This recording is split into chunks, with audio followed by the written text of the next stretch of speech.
Have you ever heard a forest whisper back? Not just the rustling of leaves, but actual words, echoes of conversations that never ended.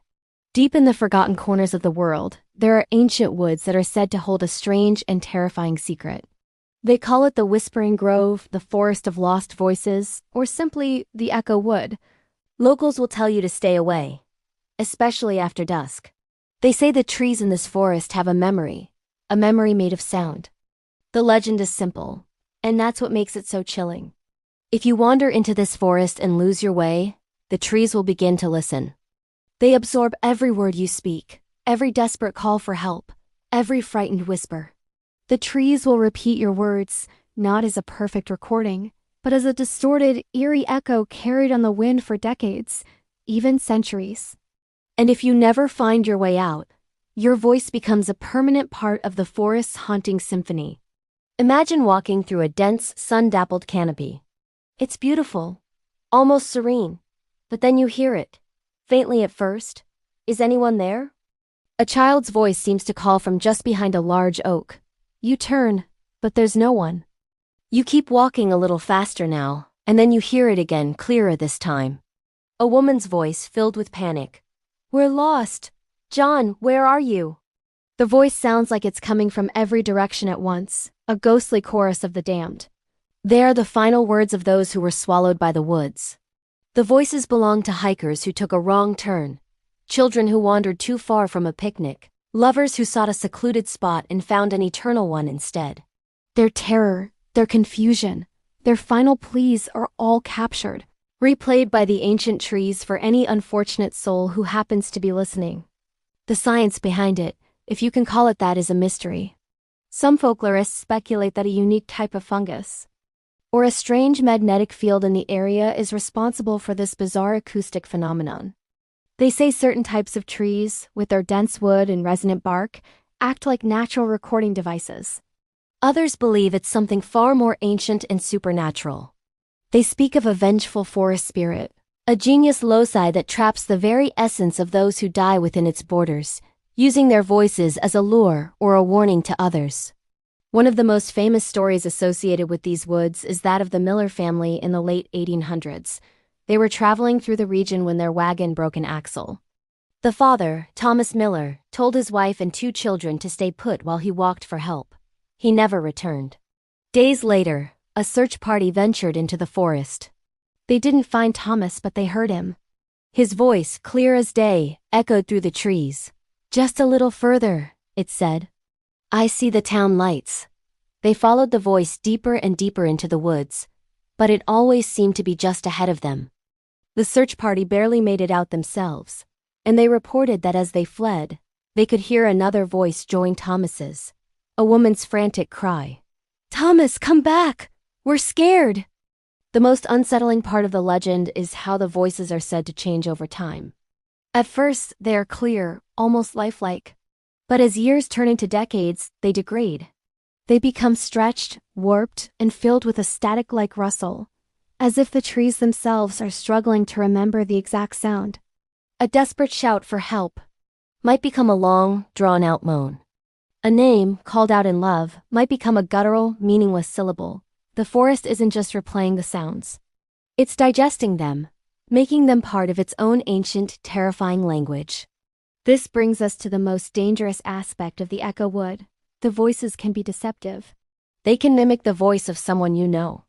Imagine you're hiking with a friend. You get separated for a moment, and you hear their voice calling your name from off the trail. You'd follow it, wouldn't you? That's the trap. The forest learns, and it uses the voices it has collected to lure new victims in. It will play a child's cry to attract a concerned parent, or a woman's laugh to entice a curious young man. It uses our own empathy and our own connections against us. So why would anyone go there? Curiosity, of course. Thrill seekers, paranormal investigators, and skeptics have all been drawn to these woods, hoping to capture proof of the phenomenon. Some go in armed with recording equipment, microphones, and parabolic dishes, determined to document the voices. Many of them do capture something. Faint, disembodied whispers on their recordings that they can't explain. But some of them, the ones who go too deep or stay too long, simply don't come back. And a few weeks later, visitors to the edge of the forest report hearing new voices mixed in with the old ones. Let's think about this from a practical standpoint. I brought some audio gear with me today. I'm standing at the very edge of one of these fabled woods. It's quiet, almost too quiet. The air is heavy, and the trees seem to lean in, as if they're listening. According to the legends, the effect is strongest when you're alone and feeling a strong emotion, like fear or anxiety. My heart is definitely pounding.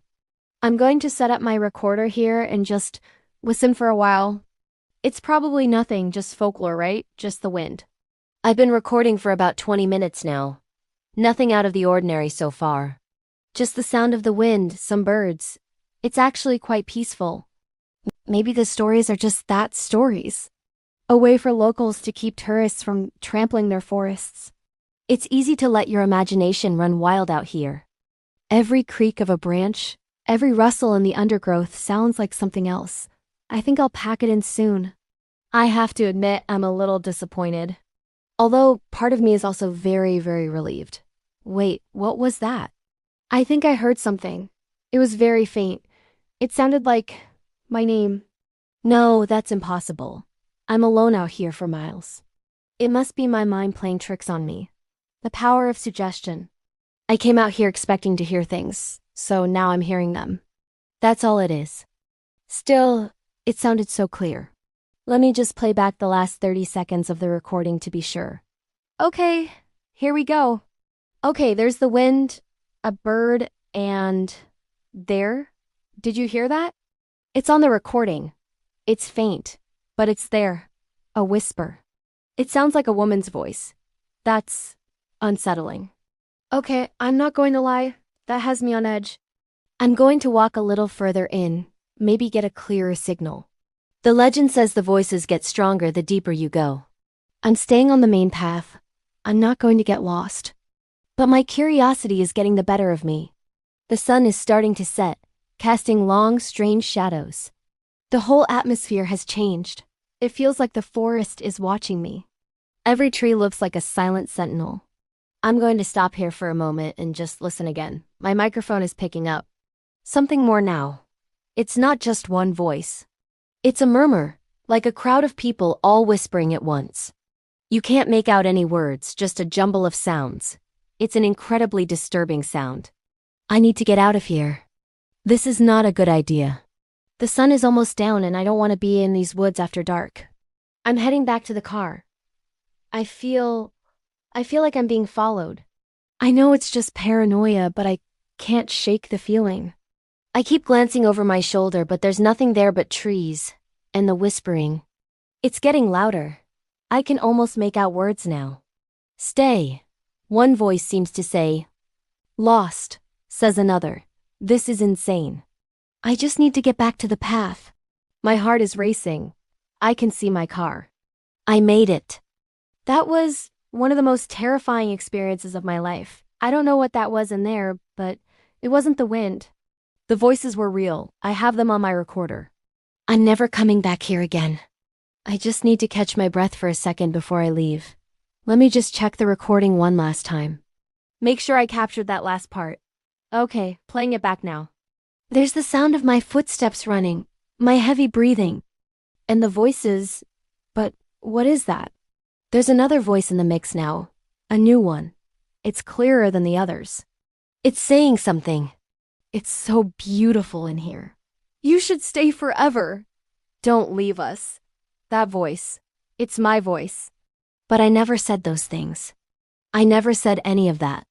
Thanks for watching, and don't forget to like or share and subscribe. Leave a comment or follow for more folklore legends.